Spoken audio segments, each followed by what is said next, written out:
The first night my sister slept on my couch, she kept the lamp on. Not bright, just enough to turn the wall the color of old paper. I noticed because I woke up at 3 a.m. and thought someone was standing there. It was only her shoes, lined up too neatly by the door, like she was afraid of taking up space. She had arrived earlier with a car full of things that didn't look like a move. Grocery bags holding clothes. A cracked makeup mirror. The smell of a stranger's laundry detergent clinging to everything. She hugged me too long, then apologized for it, then hugged me again. "I won't be here long," she said, which is what people say when they don't know where else to go. Our father called the next morning. He didn't ask how she was. He asked how long I thought this would last, and whether I understood what was expected of me. "You're the stable one," he said, like he was complimenting me. "You have the house. You have the job.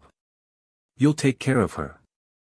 I waited for the rest of the sentence, for a thank you, or an acknowledgement that taking care of someone is work, but instead he added, almost casually, "And if you don't bother coming into the office next week." He had been paying me well for years. Not generously, strategically. Enough that leaving always felt irresponsible. Enough that saying no always came with consequences framed as inevitabilities rather than punishments. This was how love worked in our family, offered as a system, revoked as a policy. I said nothing. He took my silence as agreement. After I hung up, my sister was standing in the kitchen, holding a mug she hadn't filled yet. She looked at me the way people do when they know they're the subject of a conversation but don't want confirmation. "It's fine," I said too quickly. "We'll figure it out." But something in me had already pulled back, not from her, but from the role that was being assigned again. Caretaker. Buffer. The one who absorbs impact so others don't have to. That afternoon, while my sister slept on the couch with the lamp still on, I sat at the dining table and opened my laptop. I answered an email I'd been avoiding for weeks. Then another. Then I scheduled a call for the evening, stepping outside so my voice wouldn't carry through the walls. I didn't feel brave. I felt methodical. The job offer in Los Angeles had been sitting there, patient, like it knew I needed time to admit what it meant. A different department. A different reporting structure. No family ties disguised as opportunity. When I finally said yes out loud, my voice didn't shake. That surprised me. The house sale had been in motion longer. Quietly.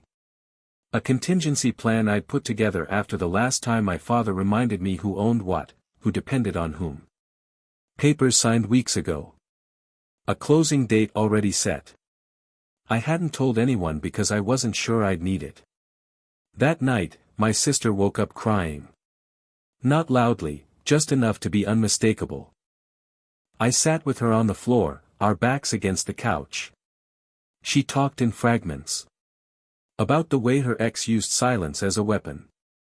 About how embarrassed she felt needing help again. I didn't offer solutions. I stayed.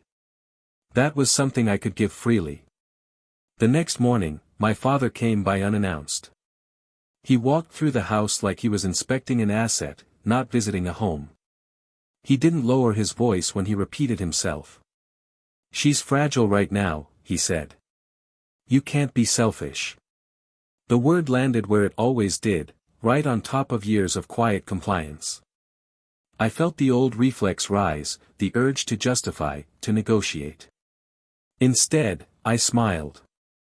Not wide. Not sharp. Just enough to signal a decision had already been made.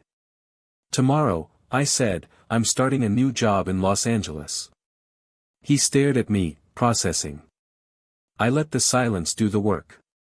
And, I added, because clarity matters, I already sold this house. The authority in the room shifted then, not because I raised my voice, not because I humiliated him, but because there was nothing left to threaten. The job he controlled was no longer mine. The house he used as leverage was no longer available. He asked when the closing was, as if dates could be negotiated by force of habit. It's done, I said.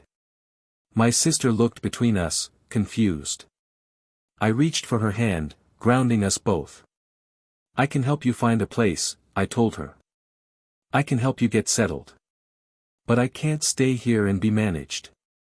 Our father left shortly after. No scene. No apology. Just the sound of the door closing harder than necessary. The rest of the day felt oddly quiet, like the house was exhaling. My sister and I sat at the table, paperwork spread out between us, rental listings, numbers, possibilities. She was still hurting. So was I. But the hurt was different now. Less sharp. More honest. When I packed that night, I left the lamp where it was. She would need the light. I took only what was mine. Leaving didn't fix everything. It didn't make us closer overnight. It didn't turn our father into someone else. But as I locked the door for the last time, I felt something settle in my chest, not triumph, not revenge. Just space. And for the first time, that felt like enough.